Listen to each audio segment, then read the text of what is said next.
Hello, hello, hello, friends. Nicholas here. DIVO, TED Talks, Devoted Talks, depending on how you want to say it, where we take ancient wisdom and practices through a modern lens and experiences to help offer ideas, ways of thinking, and ways of processing life that may make it more fruitful and more positive for you rather than suffering.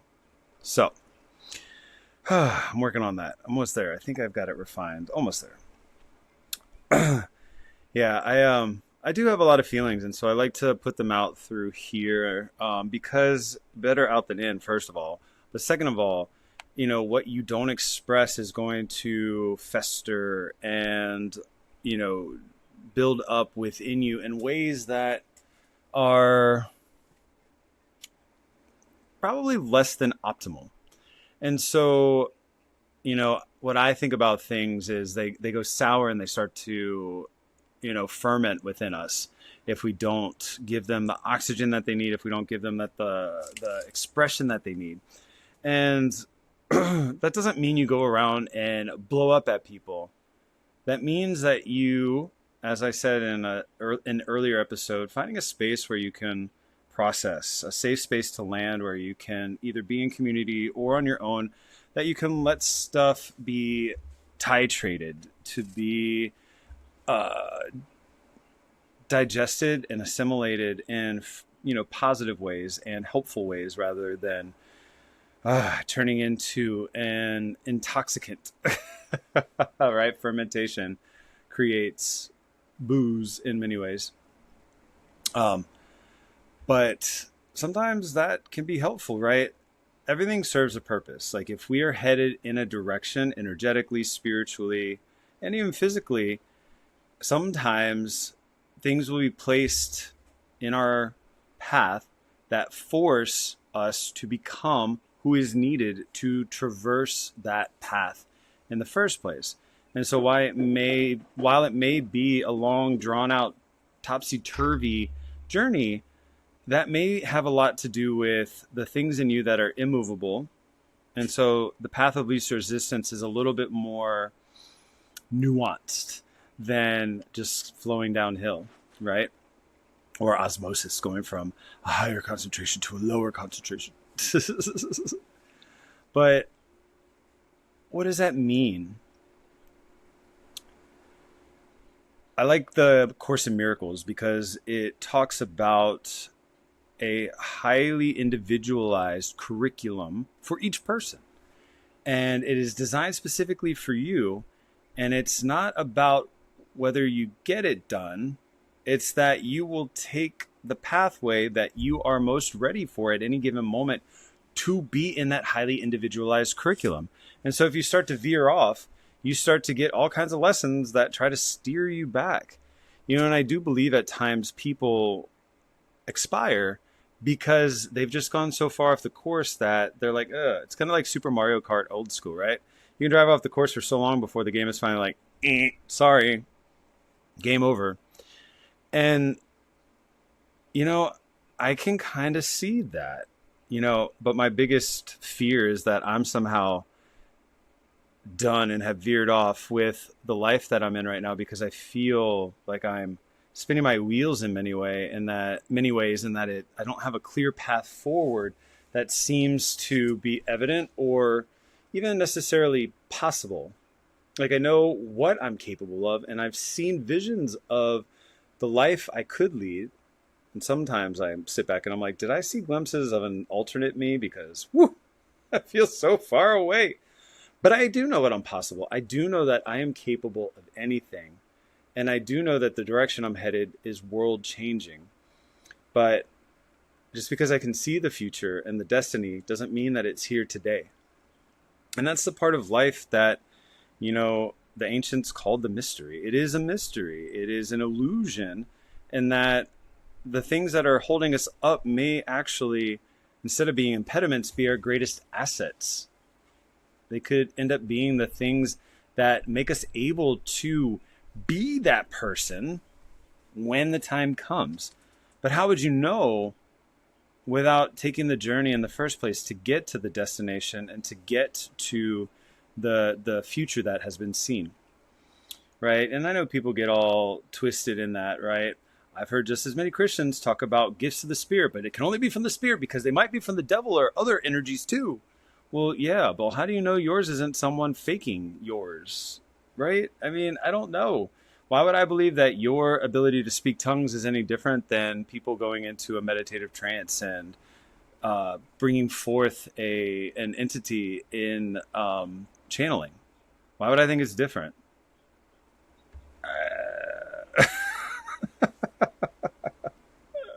People, people.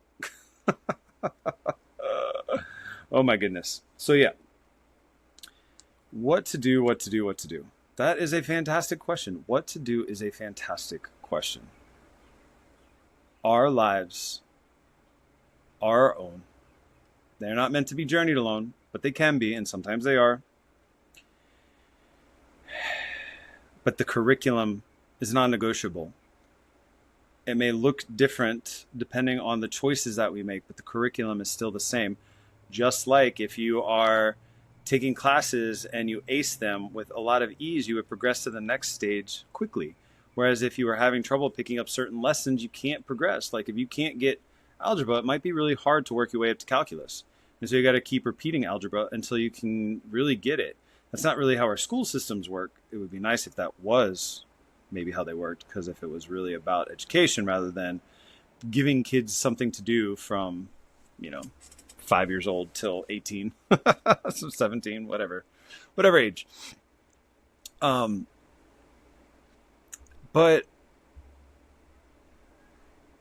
if it's highly individualized, and I believe it is, I found a lot of truth in the words and the pages of the Course in Miracles, which was channeled actually, among other things. I do like the raw material as well. The Power of One, or the One.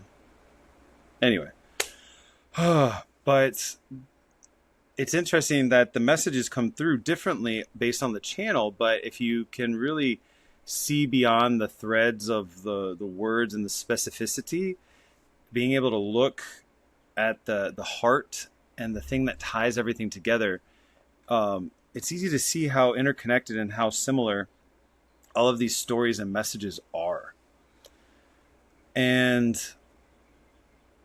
far be it from me, far be it from anyone to really look at somebody else's life and know what's best for them. I do it all the time, and it's hard, and I get angry when people do it to me, but it's just ingrained in me, and maybe I'm attracting it to myself because I know I do it.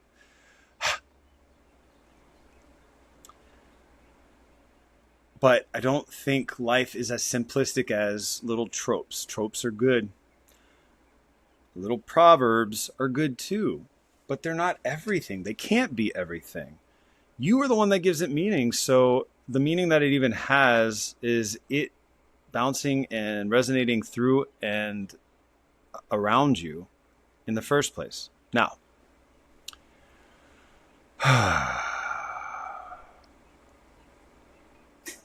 if you find meaning and power in small sayings, yeah, that's it. That's the stuff. That's cool. But just know that the curriculum is something more intricate and expertly woven from a creator that is so much more than we can comprehend until we return to where we came from in the first place. Now, a lot of faiths believe that we're going to a place and that we emerged out of nothing. And, I don't think so. I don't think we're this, birth plop of meat with a consciousness plugged into it that just started out of nowhere, and then we get to go seek eternity in heaven. I don't believe that. I believe we are consciousness emerged in this plane, and according to Seth, that channel, we put on the camouflage of this dimension, and then we will return the camouflage when we are done, to which we will return to the level of consciousness or another level of consciousness to which we are meant to go next.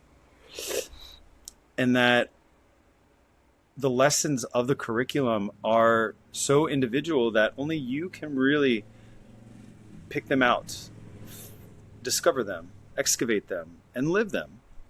It is not for somebody else to do for you.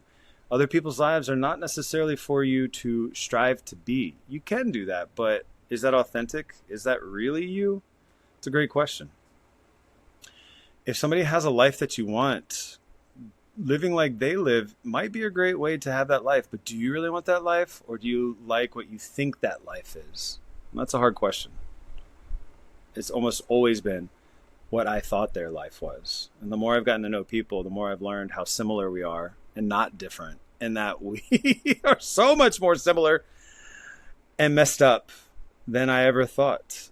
And that, to some degree, from any context, at least one context, everybody's got a little bit of crazy in them.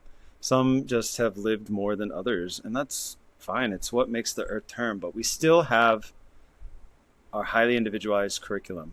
And I wish you the most success in not only discovering it, but living it well and honoring it for the beautiful thing it is that you chose it to be, because likely you were involved in the process of deciding it before your lifetime.